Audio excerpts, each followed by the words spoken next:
This is the Friday the Net podcast in association with the BFG podcast. Today we are here to talk about Wellington Phoenix Men versus Adalaide United and Wellington Phoenix Women versus Perth Glory.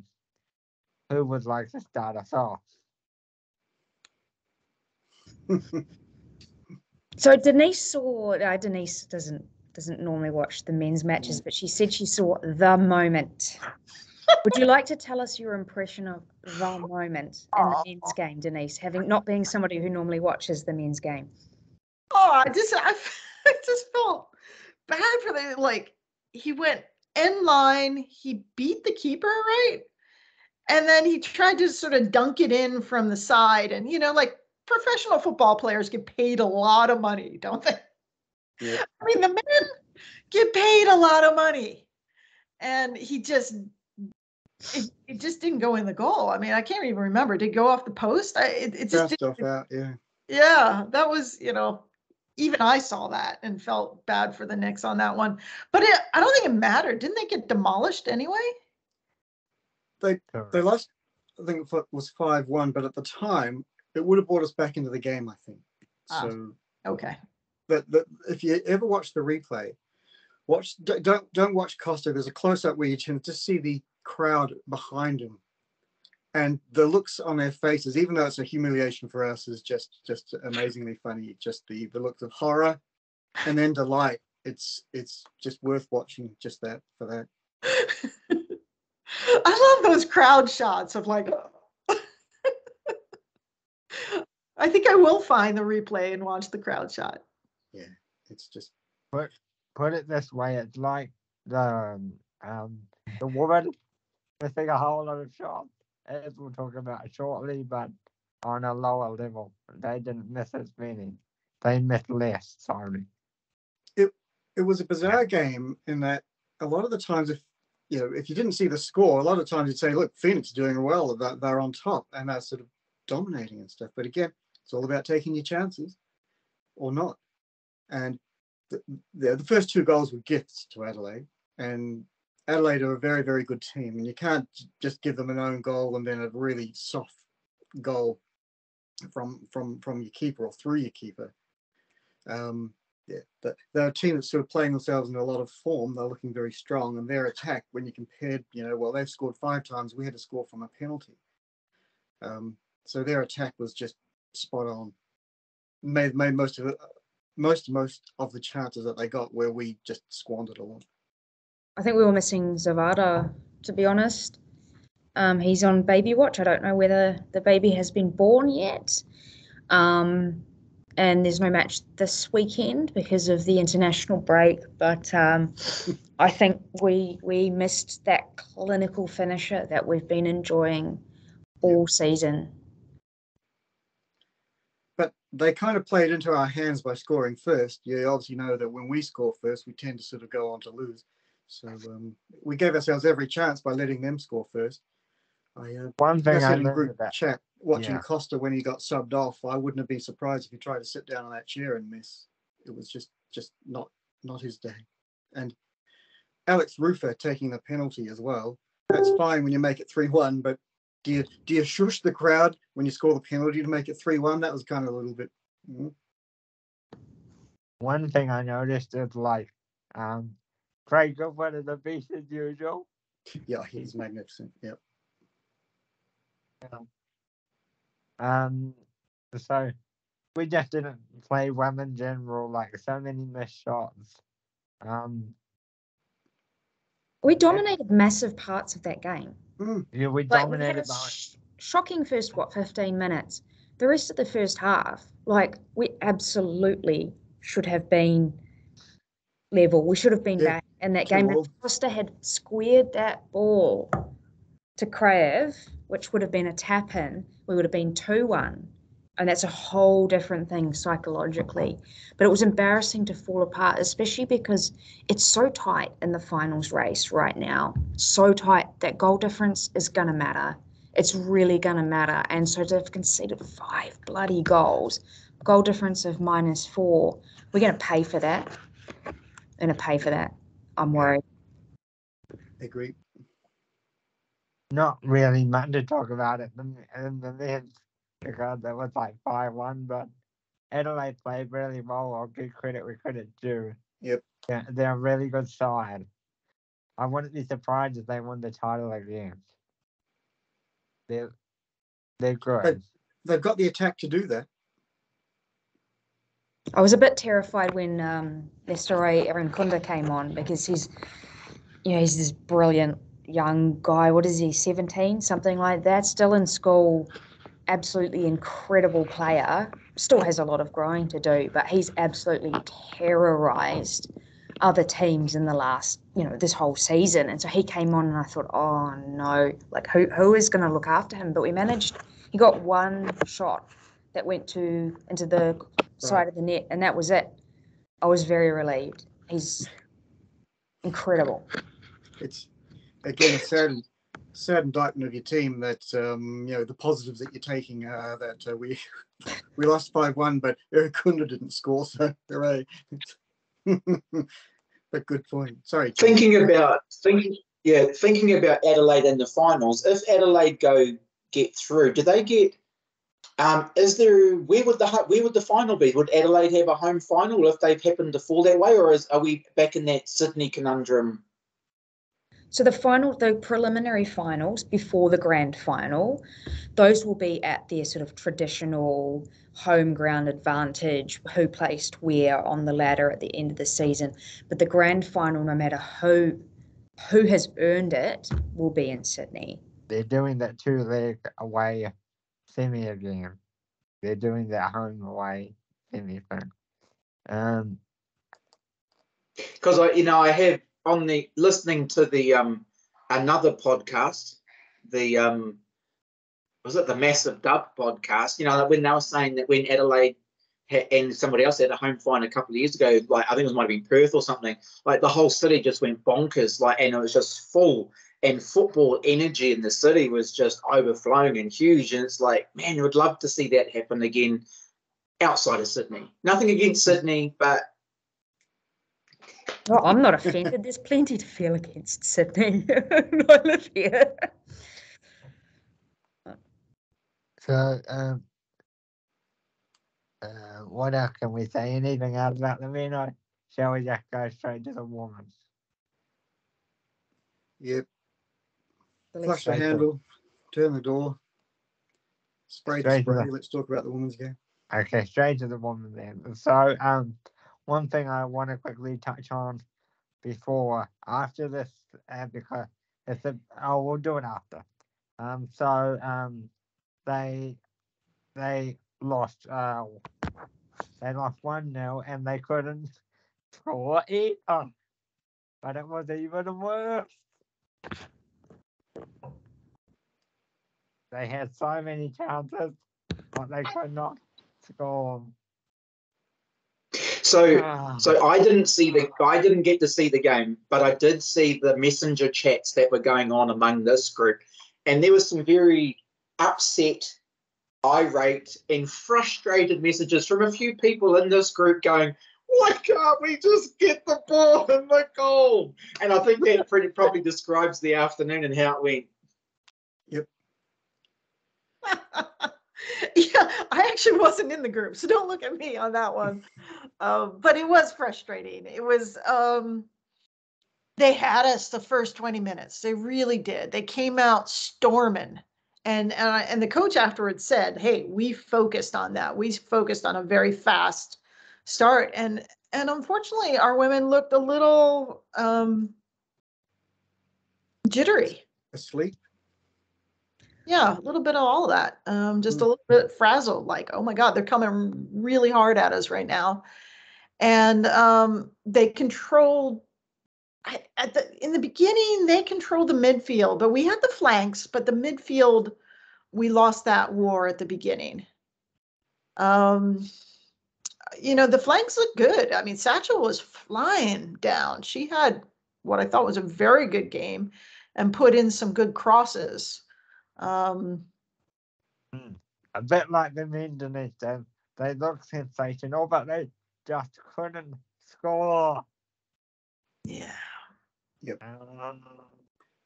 I mean, the glory keeper had a really, really good game. Like, she put up some absolutely stunning saves, but it is frustrating still that we just couldn't put the ball in the back of the net. And apparently, there was an article or a comment that had been made that the Phoenix women need to find their Zavada, their Oscar Zavada. And I was just thinking, why can't we have Jale? Like, we gave away our Zavada. Jale is still the highest scoring player ever in this team, and she hasn't even played for us this season. I may be beating a dead horse. Like, it's done. We don't have Jale right now. But, we just need someone to put the ball in the back of the net. Exactly. If you notice a lot of those shots as well, and Holly, you called it out in the group chat, they weren't powerful.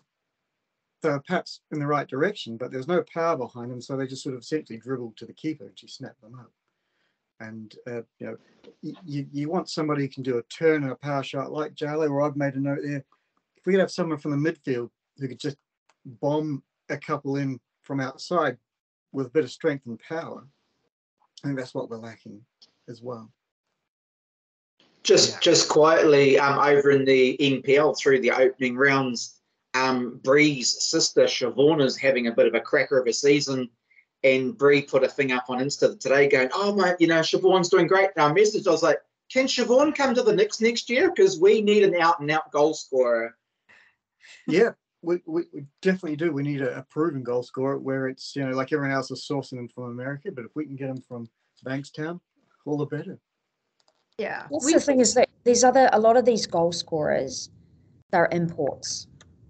They're imports, and mostly from the States. They're importing a striker from the States, and we have not been in a position to import any position. So let me get on to this then, because this is what I was reading. So apparently, according to Philip Rollo, they are highly considering looking to use one of their Kiwi spots for an import spot next year, because they can do next season rather, because they can do that. They've always been allowed to do that, but they've always had to sacrifice a Kiwi spot.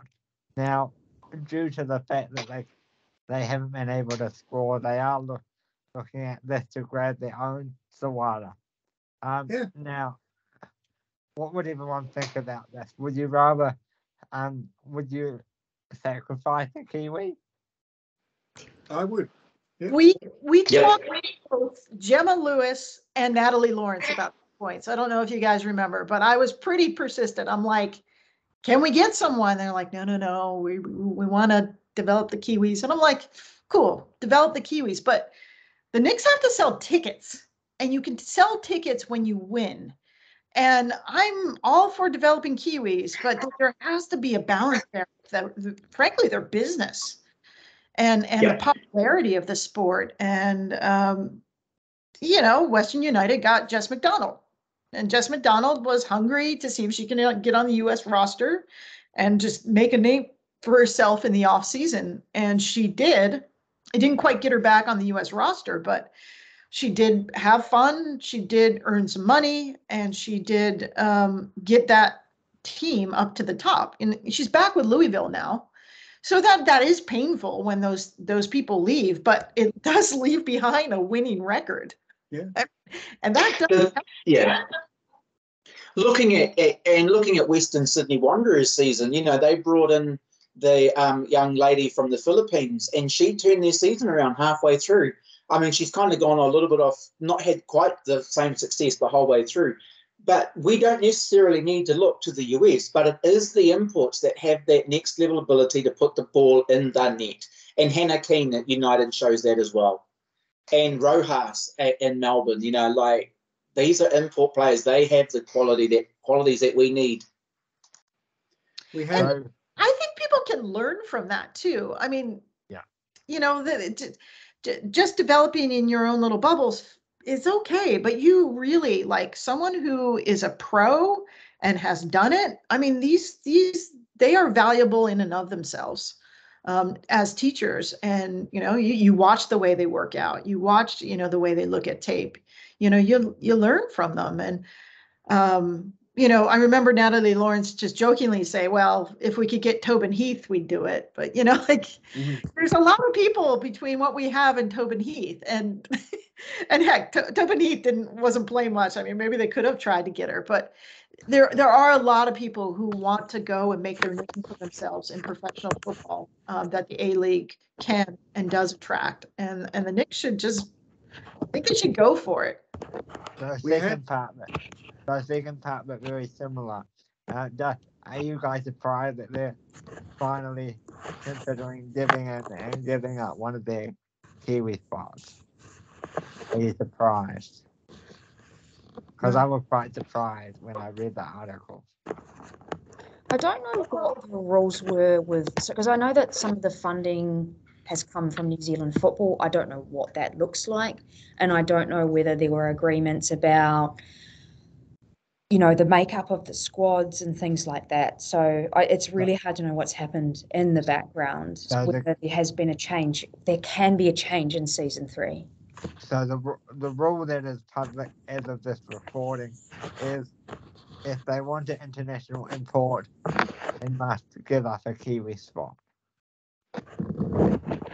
For an Australian, I would presume. But they had to give up a spot. Personally, I've got no issue with it, because if we're looking at Kiwis who are strikers, Hannah Wilkinson is already taken in Melbourne.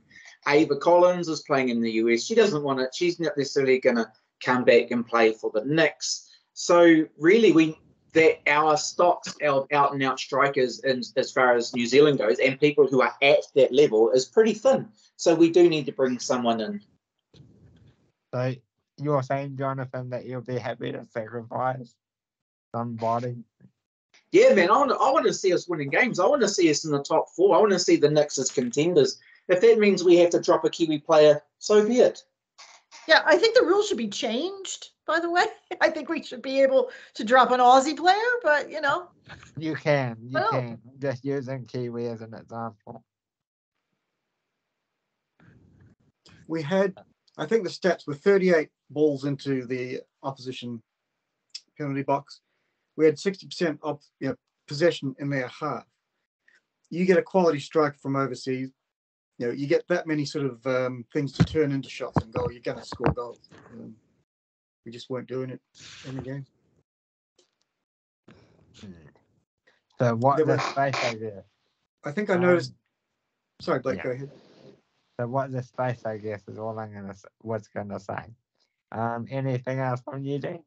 I was going to say, I noticed, there were, I think, 3 occasions where Mickey R got the ball in the penalty area, crossed to her, and it ended up twice, I think, was passed backwards out of the penalty area to a Perth player. The other one went back to our defenders at halfway. So I guess at that time she had no one in the penalty area to pass to, or things were blocked. But yeah, there was sort of a lot of disappointing turnovers. I think there were a lot of turnovers all over the pitch that I was surprised by, given the quality that they had before. I will give Perth credit. Their goals, their setup for their goal was really good. It was very well done. Goal. Yeah. And I'm a bit of a nerd for pictures. Considering all that wind and rain we had over here last week, that new pitch looks really good. I know a bit random, but it does. So just stepping sideways, Friday night I did manage to get to watch some football, and it was Adelaide versus Newcastle, and it's the only time I've ever wished that there would be a draw, and thank goodness it happened, because Newcastle got the draw. They're still within 1 point of the Knicks, and if we get some, was it 2 points? Yeah, we wanted them to lose. We desperately wanted them to lose. Oh, right. So, but we're within striking distance of getting off the bottom of the table if things go our way. And this week we play Newcastle. Oh my God, this is like the oh, it could be, even more nervous than the first game of the whole season. Yeah, this one's huge game. Yeah, I mean, they should still be motivated because this is actually the right team to play at the end of the season, at this point. Because if they can get ahead of them, then they have a little bit momentum and they can like pat themselves on the back. But these players got to be tired. I mean, this is a season that has been a difficult season around getting points. I kind of feel like last season, even as a fan, was just kind of entirely running on adrenaline. And I figured that's not how you could make it function this season. So I would be tired. I'd be tired after the first season. I was tired during the first season as a fan. I don't know what the morale is or how they've sort of kept it together this season, considering how different last season was. But they have to be exhausted, and the fact that we're still at the bottom of the table is really, and it's football, but it's disappointing that we're not scoring more goals. Now there was a sorry Blake there was a photo at the end of the game with everyone in the huddle, and there's actually two, and there's like, you can see Chloe's face and she's just absolutely distraught, like broken as a player. And then there was another one I saw today, and there was a Saskia who didn't make the game day squad, in the stand by herself, and you could just feel the emotion and just the disappointment, like, oh. So I think you're absolutely right, Holly. I don't know how Nat and the coaching team are going to keep their energy lifted, but they've got to. This is like really the deep part of the season where they've really got to just find that little extra something. There's a little bit of news on Newcastle. They announced a new coach for next season today. They announced that, is it Gary that everyone, is that how you pronounce his name? Yeah, so he's staying. He's been the caretaker coach for a couple of rounds now. He'll be the coach for the upcoming season for Newcastle. And I believe what's interesting with that. Sorry. What's interesting with that is that Newcastle has some US imports, but they haven't had the greatest season. So imports aren't always the key. They've got like Cannon. I think they've got 3 or 4. So it doesn't always pay off. So if the Knicks are going to bring in someone who's an import, they really need to hit their straps and be on their game. Yeah, they just have to put up those 100% New Zealand ads. I don't know. Do you get them in New Zealand? Because they are just all over California. Like New Zealand is a beautiful place to come, and they just need to like tap on that. Like they're like, people do want to come here, so I don't think they're going to have a problem drawing talent, particularly with the beautiful facilities that they train at. It's not a podunk kind of thing, putting it all together. It's just doing it, like recruiting it, getting out there. You have to, the sweet spot for a lot of these players is they're 21, 22, 23. They just came out of university. They're not getting playing time in the NWSL. We've had some incredible athletes in the A-League that are on the national team right now, in the US. So it's just, you literally have to do your homework the way that any other NWSL team would do their homework. So you need some brains there looking at this. And so you can't just grab people based on like a reel they send you. Now, correct me if I'm wrong, if anyone has any more information, but I believe the Newcastle coach is the first ever coach to coach a men and a women's side in the same club, or even a men and a women's side. So that's pretty cool. If anyone's got a correction, though, and I'm wrong, I do apologize. So Rado Vidicic was coaching the City women, and he's now the City men coach. And I think that's ongoing, but that does happen a lot. You're right. So doesn't happen a lot. You're right, was what I was saying, but it is. It's good to see him go the other way, actually, as well, because often the women's team is seen as a bit of a stepping stone. You know, oh, I want to coach the men's team, and this is a stepping stone to get there. So it's actually nice to see someone go the other way. Hey, Dean, where do you think Uffy would go, switching over and coaching the next women's team?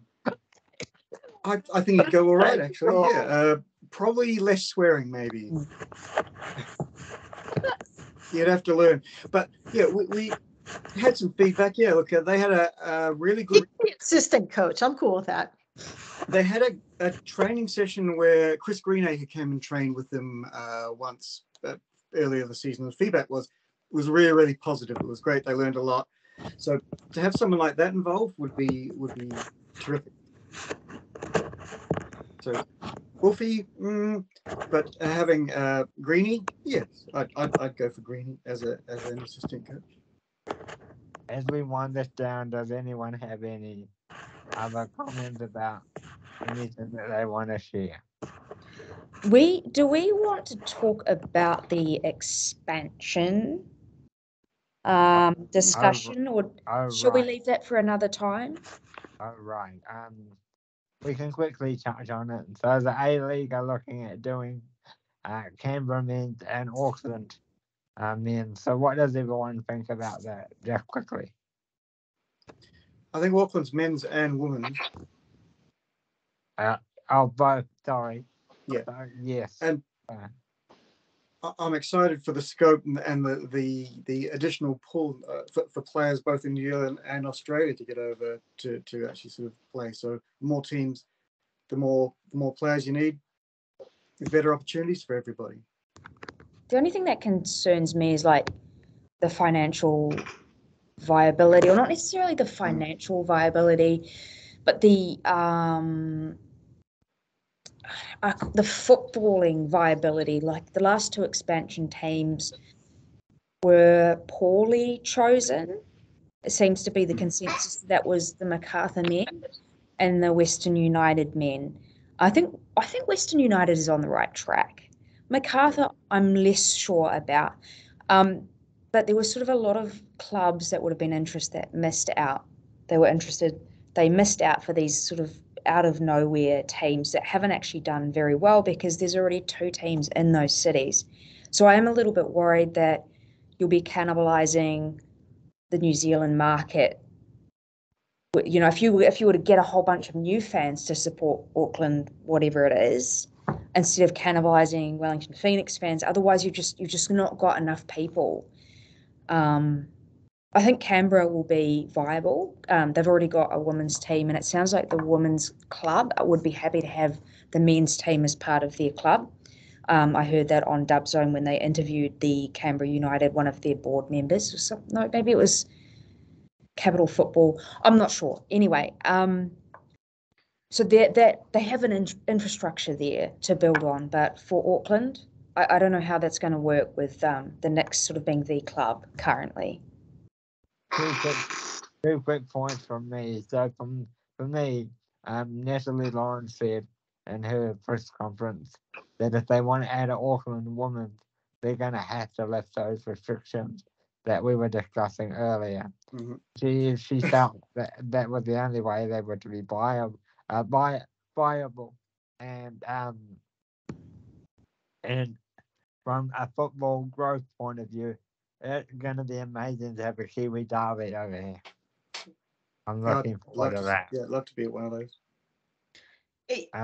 Yeah. Someone's done some market research, right? You don't just invest in a ton of money and a team without some research behind it. So I'm going to have faith that there's a market in Auckland to handle this and to have a women's team. And I am freaking thrilled.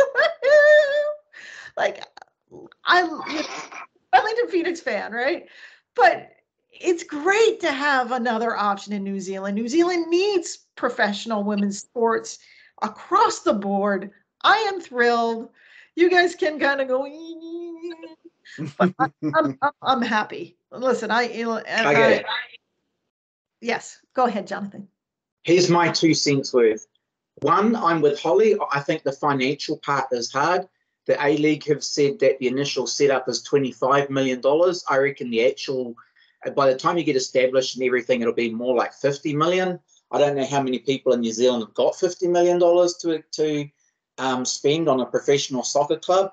Second thing, and this is a more interesting thing, I think the cultural and ethnic diversity that exists in Auckland may lend itself to different people coming and watching an Auckland team. So, for example, the Auckland Tuatara that play baseball, like professional baseball, have a lot of Korean and Japanese people behind them.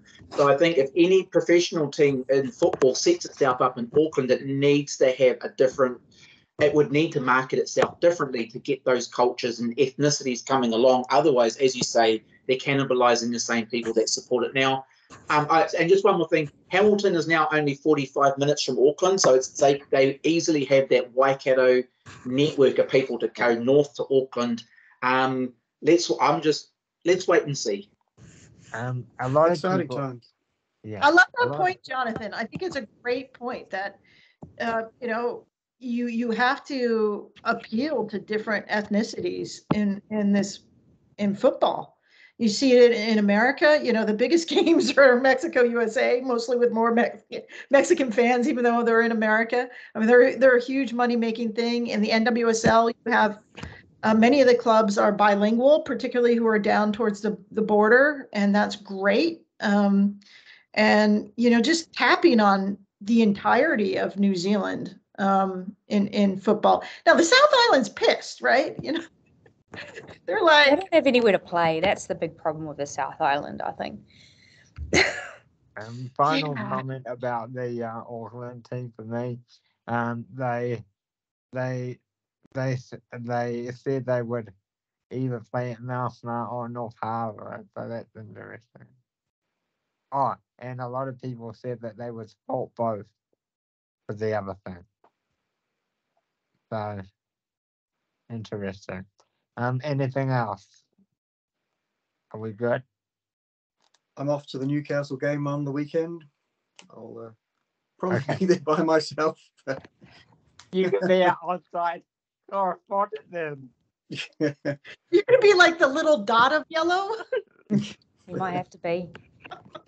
But Dolly will be there. Dolly will be there. Nigel, no, mate. It's just a man and a sheep. Yep, that's all right. No It's just shame.